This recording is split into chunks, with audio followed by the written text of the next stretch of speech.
महाराज जी, क्या श्री कृष्ण भगवान हमें श्राप या कर्मदंड से मुक्त कर सकते हैं? क्या हमें पूर्ण मोक्ष प्रदान कर सकते हैं? निश्चित और निस्संदेह यदि हम उनकी शरण में आते हैं। ऐसा गीता में अनेक बार आया है। भगवान कहते हैं तू मेरे पास आ जा, तू मेरी शरण में आ जा। सर्वधर्मान परित्यज्य, तू सब विपरीत धर्मों का आश्रय अर्थात विपरीत आचरणों का जो तूने अब तक ले रखा था, तू उसका त्याग कर और एकमात्र मेरी शरण में आ जा अर्थात ईश्वरीय भाव में आ जा। उसके पश्चात भगवान आश्वासन देते हैं, अहम त्वा सर्व पापेभ्यो मोक्षयिष्यामि, मैं तुझे सब पापों से मुक्त कर दूंगा। उसमें पाप कहो, श्राप कहो, अभिशाप कहो, संताप कहो, कोई भी शब्द कहो, भगवान सक्षम हैं। क्यों? क्योंकि वो मोक्ष प्रदाता हैं। निश्चित रूप से ऐसा वो कर सकते हैं। तो ये थे स्वामी ज्ञानानंद जी के विचार। और आइए अब जानते हैं जगत गुरु तत्वदर्शी संत रामपाल जी महाराज के विचार। बोलो सतगुरुदेव की जय। कर जोरूं विनती करूं, धरूं चरण पर शीश, गुरु जी राम देवानंद जी महाराज ने दियो नाम बख्शीश।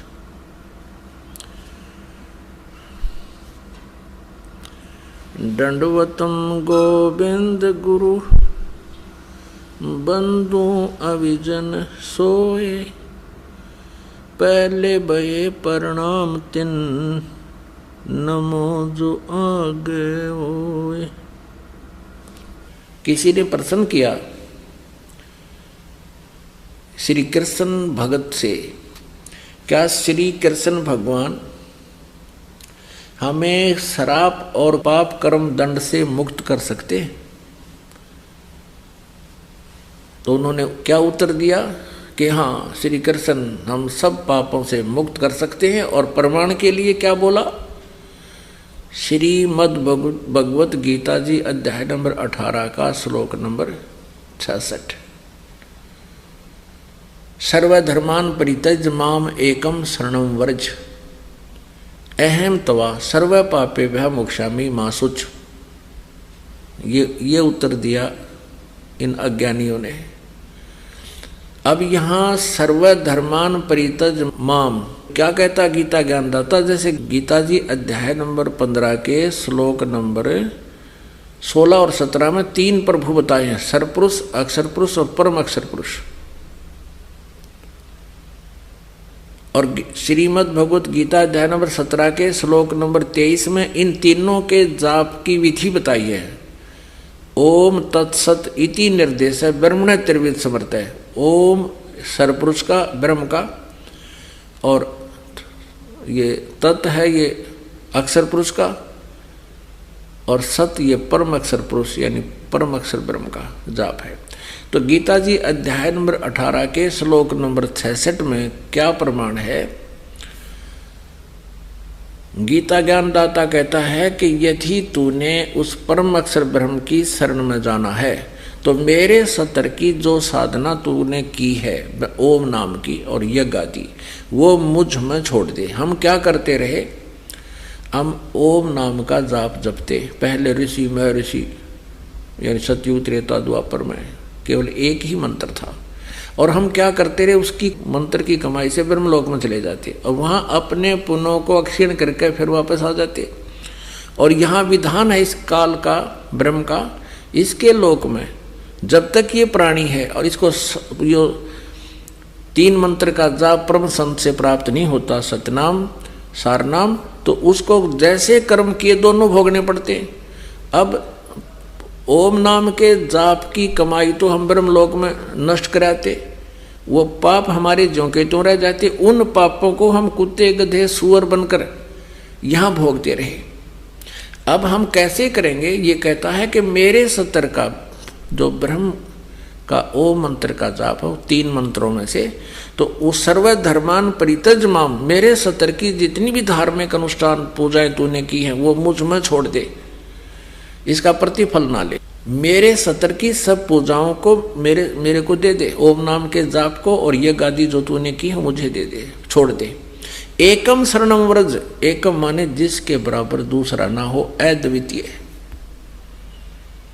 उस समर्थ परमात्मा परम अक्षर ब्रह्म की शरण में व्रज माने जा, व्रज माने जाना होता है, इन्होंने अनर्थ कर रखा है, व्रज का अर्थ आना कर रखे, ये यहाँ भी इन्होंने बैठा रखा है, सारा ही बदल दिया, गीता जी का पूरा अज्ञान कर दिया। सभी अनुवादकर्ताओं ने बैठा रखा है, सभी ने कहा कि व्रज माने आजा, आना, जबकि व्रज माने जाना होता है। पहले इस शब्द कोश से क्लियर करते हैं। अब देखिएगा, संस्कृत हिंदी कोश वामन शिवराम आप्टे द्वारा इसका संग्रह किया गया है, और यह है मोतीलाल बनारसी दास पब्लिशर्स प्राइवेट लिमिटेड, दिल्ली से प्रकाशित है। इसके 993 पृष्ठ पर व्रज माने जाना, चलना, प्रगति करना, विदा होना, ये सारा है, निर्वासित होना। व्रज माने जाना, आना नहीं होता। गो माने जाना है तो उसका अर्थ आना हो ही नहीं सकता, एक सीधी सी बात है। इंग्लिश वर्ड है गो, उसका अर्थ होता जाना, उसका अर्थ कम नहीं हो सकता। अगर कोई कम करता है तो उसने कोई ज्ञान नहीं। व्रज माने जाना है तो उसका आना जिसने किया है उनको कति ज्ञान नहीं, उन्हें अनर्थ कर दिया। अब देखिएगा, श्रीमद् भगवत गीता के अनुवादकर्ताओं की कलाबाजी, ये देखिए, जयदयाल गोविंद का गीता प्रेस गोरखपुर से प्रकाशित है। ये 18वां अध्याय, श्रीमद् भगवत गीता 18वां अध्याय, और ये 66वां श्लोक। इसमें व्रज शब्द स्पष्ट है। सर्वधर्मान परित्यज माम एकम शरणम व्रज, अहम तवा सर्व पापेभ्यः मोक्षामि मा शुच। क्या अर्थ किया इन्होंने? संपूर्ण धर्मों को अर्थात संपूर्ण कर्तव्य कर्मों को मुझ में त्याग कर तू केवल एक मुझ सर्वशक्तिमान सर्वाधार परमेश्वर की शरण में आजा। व्रज माने आजा। अरे वाह, ये आपने देख लिया गीता प्रेस गोरखपुर से प्रकाशित में। और गीता प्रेस गोरखपुर से प्रकाशित है एक राम सुखदास जी, बड़े महाविद्वान माने गए हैं, और उनका अनुवाद देखिए, वो भी गीता प्रेस गोरखपुर से प्रकाशित है। ये देखिएगा, श्रीमद् भगवत गीता साधक संजीवनी परिशिष्ट सहित हिंदी टीका, सचित्र साधक संजीवनी परिशिष्ट सहित हिंदी टीका, श्रीमद् भगवत गीता, स्वामी राम सुखदास जी। और गीता प्रेस गोरखपुर से प्रकाशित है। मुद्रित भी वही है, प्रकाशक भी वही है। ये है अध्याय 18 श्लोक 66, अध्याय 18 और श्लोक 66, ये 66 श्लोक। इसमें ये व्रत शब्द है। संपूर्ण धर्मों का आश्रय छोड़कर तू केवल मेरी शरण में आ जा। और देखिए, इसने इस 1200 पृष्ठ से लेकर पृष्ठ 1200 से लेकर और 1217 तक ये 18 का 66 श्लोक, और छोटी छोटी लिखाई है, कति लोग देखिए दूर तक, बिल्कुल बहुत बारीक लिखा है। और इतने बड़े बड़े पृष्ठ होकर रखे, एंड बैंड है, क्यों नहीं पता था ही नहीं कहेगा। 16-17 पृष्ठ भर दिए उस अज्ञान को, अपने अज्ञान को उल्ट सुलट करने के लिए। हाय हाय हाय। और इसमें लिख रखा है मेरी शरण में आ जा, जबकि इसका अर्थ गाना होता है। अब तीसरा दिखाते हैं सुधांशु जी महाराज।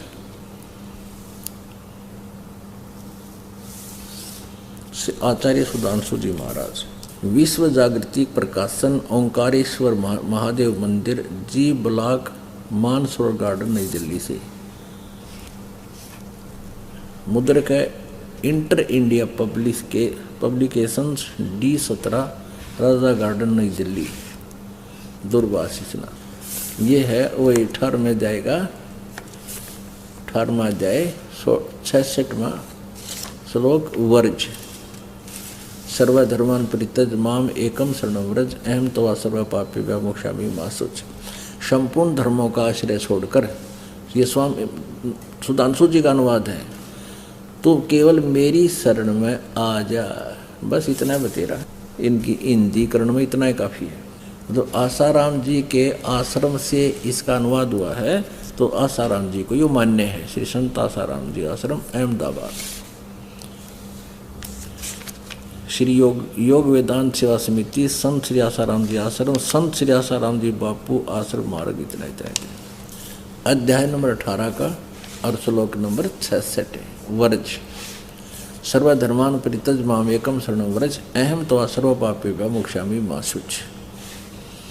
संपूर्ण धर्मों को अर्थात संपूर्ण कर्तव्य कर्मों को मुझ में त्याग कर तू केवल मुझ सर्वशक्तिमान सर्वधार परमेश्वर की शरण में आ जा। अब आपको दिखाते हैं श्रीमद् भगवत गीता।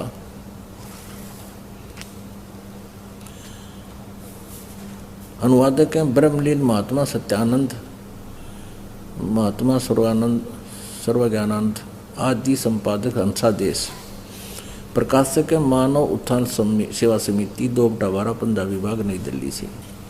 ये है 8-10 अध्याय। और यहाँ आ जाइए, इन्होंने इकट्ठे ये तो 63 तक तो यहाँ है। अब 63, 64, 65, 66 3 इकट्ठे गोट रखे हैं। ये है वर्ज सर्वधर्मान परित्यज माम एकम शरणं व्रज अहम तवा सर्व पापेभ्यो मोक्षामि मा शुच।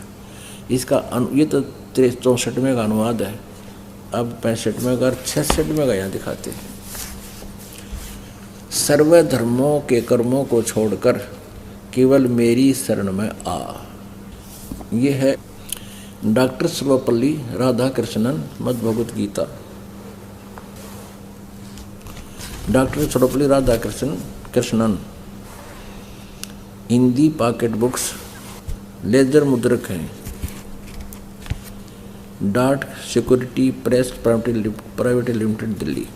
ये 18वें अध्याय का 66वां श्लोक।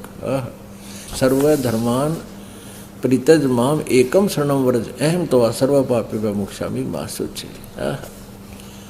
सब कर्तव्यों को छोड़कर तू मेरी शरण में आ जा। अब आपको दिखाते हैं एस्कॉन वालों की। इन्होंने कमाल कर रखा है। ऊपर मीनिंग अर्थों में तो ठीक लिख रखा है, व्रज माने जाना, और अनुवाद में फिर वही घुमाना। ये देखो,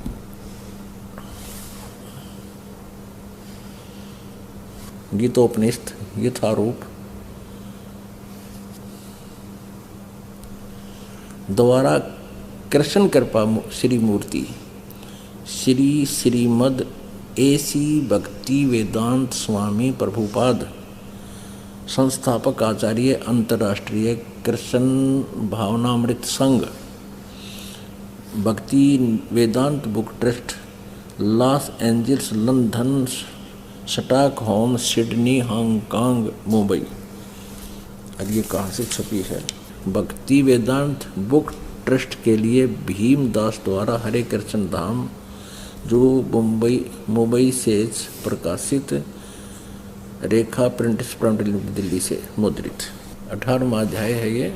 और यहाँ 66वां श्लोक सर्वधर्मान परित्यज माम एकम शरणं व्रज अहम तवा सर्व पापेभ्यो मोक्षामि मा शुच। ये यहाँ 553 पद इसकी केवल संस्कृत है और 554 पे हिंदी है। 554 पे ये देखिए, इन्होंने पहले शब्दों के अर्थ अलग लिख दिए। सर्वधर्मान माने समस्त प्रकार के धर्म और वर्ज माने जाओ, बिल्कुल ठीक है। शरण में वर्ज माने जाओ, वर्ज माने जाना ही होता है। अब यहाँ इन्होंने अनुवाद किया, शब्दार्थ तो ठीक लिख दिए कि कोपट डेगा तड़ बेवकूफ ना बना दिया हमने। और यहाँ फिर वह बात क्यों, समस्त प्रकार के धर्मों का परित्याग करो और मेरी शरण में आओ। अरे वाह, चौड़े में झूठ बोल रहे। व्रज माने जाओ, और यहाँ लिख रहा व्रज माने आओ, कर दिया उदाहरण अड़े नाश कर रखा तुमने। सर्वधर्मान परित्यज माम एकम शरणम व्रज। व्रज माने उस सर्वशक्तिमान परम अक्षर ब्रह्म की शरण में जा, और मेरे ओम नाम के सत्र का जो साधना वो मुझे छोड़ दे। अहम तवा सर्व पापे भ्या मोक्षामी। मैं तुझे फिर गधे कुत्ते सुअर नहीं बनाऊंगा, तू चिंता ना करे। अब इसमें स्पष्ट कर दिया है कि मेरी सत्र की पूजा मुझे छोड़ दे, फिर उसकी शरण में जा, जिसके विषय में गीता जी अध्याय नंबर 15 के श्लोक नंबर 4 में कहा है। 1 से लेकर 4 में सार किया है, 15वें अध्याय के 16 और 17वें श्लोक में क्लियर किया है। परम अक्षर ब्रह्म है और वो सबका धारण पोषण करता है। उसके पश्चात उस परम पद परमेश्वर की खोज करनी चाहिए, जहाँ जाने के बाद फिर लौटकर साधक कभी संसार में नहीं आते। और जिस परमेश्वर ने सारे संसार रूपी वृक्ष की रचना की है, जिसके संसार रूपी वृक्ष की प्रवृत्ति विस्तार को प्राप्त हुई, यानी जिस परमेश्वर ने इन सर्व ब्रह्मांडों की रचना की है, वहां जाने के बाद फिर कभी जन्म मृत्यु नहीं होती, पूर्ण मोक्ष होता है, परम शांति प्राप्त होती है। 18वें अध्याय के 62वें श्लोक में भी यही आशय है, यही प्रमाण है कि अर्जुन तो सर्वभाव से उस परमेश्वर की शरण में जा, उसकी कृपा से ही तो परम शांति और सनातन परम धाम यानी सतलोक को प्राप्त होगा। जा जाने के बाद फिर जन्म मृत्यु कभी नहीं होगी। और ये श्री कृष्ण जी के भक्त, ये अज्ञानी क्या कहते हैं कि श्री कृष्ण अर्थात विष्णु, श्री कृष्ण कहो चाहे विष्णु जी कहो, ये सभी श्राप नाश कर सकते हैं, सभी पाप नाश कर सकते हैं। श्री विष्णु जी पर अपने पाप और श्राप नाश नहीं हुए। श्री विष्णु जी ही श्री कृष्ण जी हैं। इसके लिए थोड़ा सा प्रमाण दिखाते हैं। देखिएगा, श्रीमद् भगवत सुधा सागर गीता प्रेस गोरखपुर से प्रकाशित है। श्री भागवत सुधा सागर सुख सागर गीता प्रेस गोरखपुर से प्रकाशित है। प्रकाशक में मुद्रक हैं गीता प्रेस गोरखपुर, गोविंद भवन कार्यालय कोलकाता का संस्थान। इसके 10वें स्कंद और 549 पृष्ठ पे अध्याय 3 का 10वें स्कंद का, जिस समय भगवान के आविर्भाव का अवसर आया, स्वर्ग में देवताओं की दुनुबियां अपने आप बज उठी।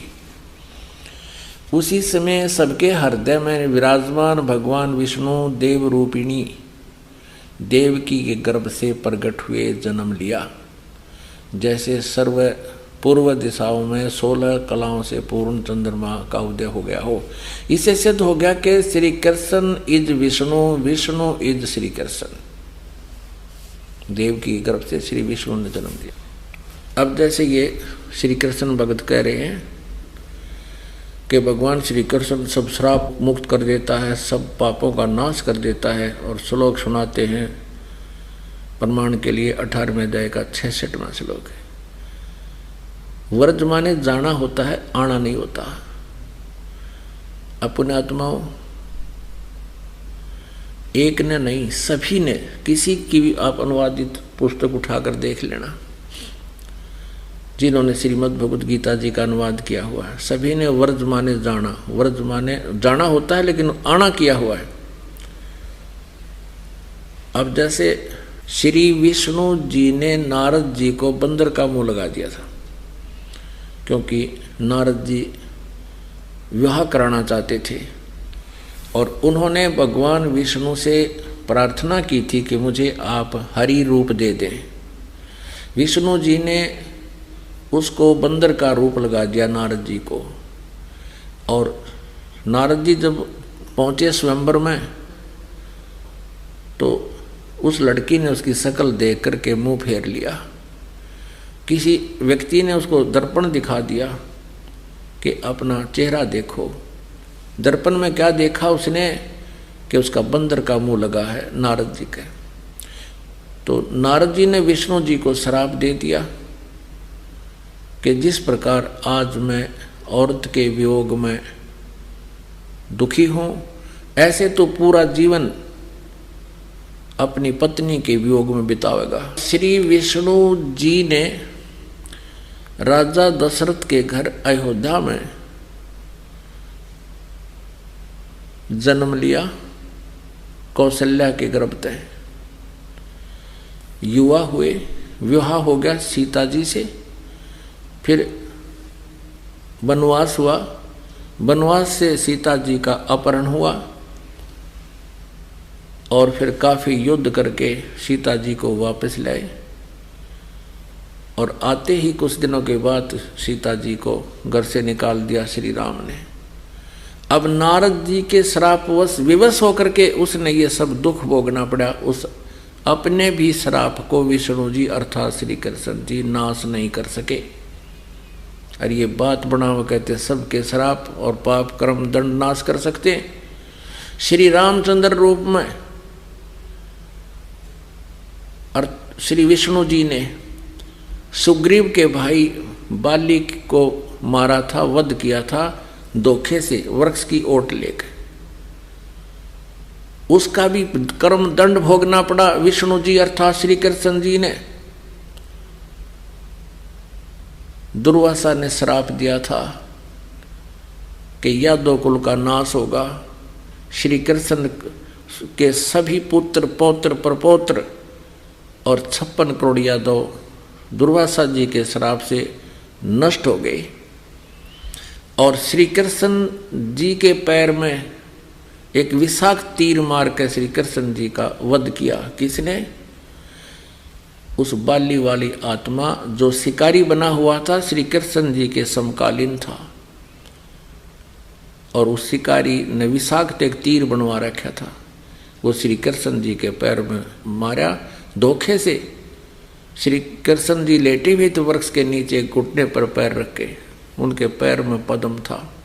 शिकारी ने सोचा कि ये वृक्षों की झुरमुट के अंदर से किसी मृग की, हिरण की कोई आंख दिखाई दे रही है।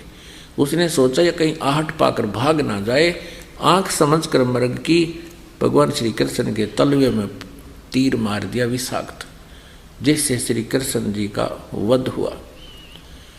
अपने आत्माओं, इस तत्व ज्ञान की रोशनी से आपको पता चलेगा ये कौन कितने पानी में है। ये भ्रमित कर रहे हैं आप जी को और पूरे मानव समाज को बर्बाद कर रहे हैं।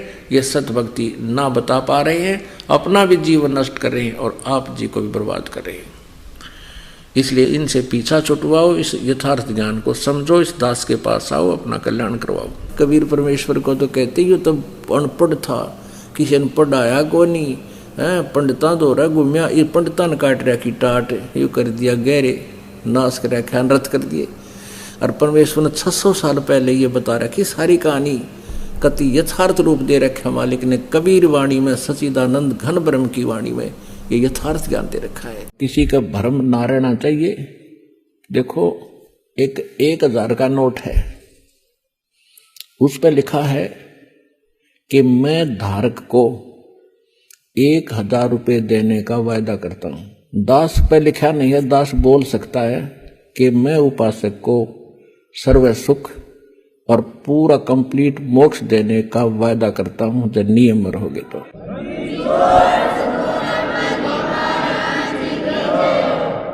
अब आपको वो तत्व ज्ञान और यथार्थ भक्ति और मंत्र समाधान मिला है, वो इस दास के पास है।